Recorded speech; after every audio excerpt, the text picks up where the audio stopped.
The company is headquartered in Spain. The name of the company is Aliona. And on the 15th of July, Aliona posted our clients together with 150 employees to an Italian subsidiary in Italy for a period of 6 months. And they started to work in Rome. And at the beginning of August 2020, our clients were also sent to Florence for a week to work for on the construction of a railway track.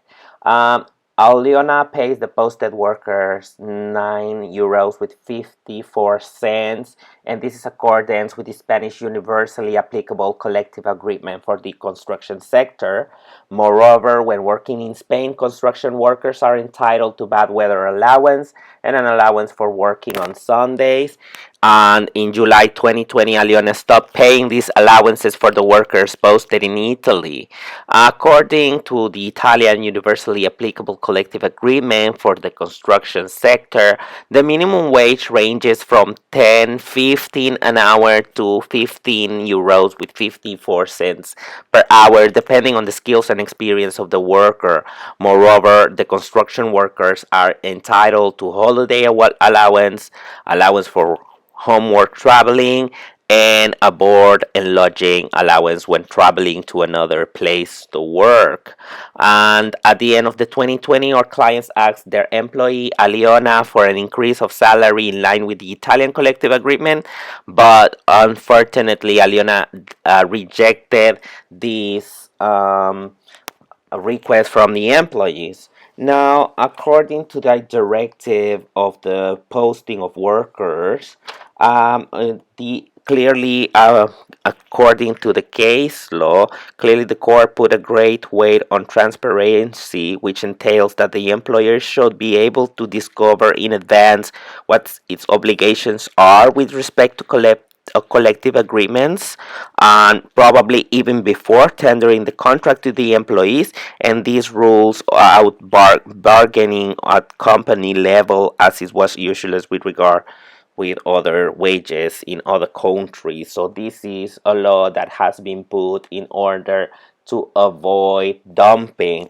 to send employees that are working for lower wages from another countries to countries where the wages are more higher.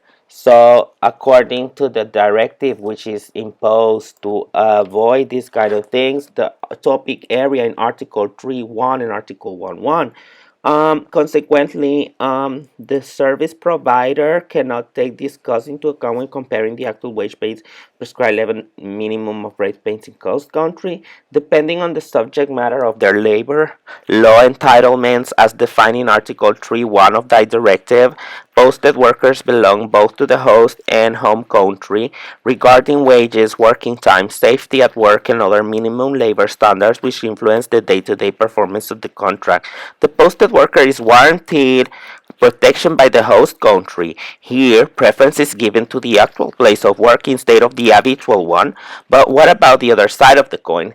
Since, for example, when the country where the worker is coming from, the salary, for example, is higher than the country where the worker is sent to, when comparing both, it should be taken more into account the wage which is higher. So, for example, when a worker goes from the Netherlands to Spain, and in Spain the salary is lower, but in the Netherlands is higher, in comparing both, the employer should not fall in the lower salary in Spain. It should be taken more into account and be paid with the salary, in this case will be the Netherlands. Now, in this case, the company should pay to the employees the salary as in Italy to comply with the Italian laws, and also taking into account that of course they have made the effort to move to another country, and that country is more expensive.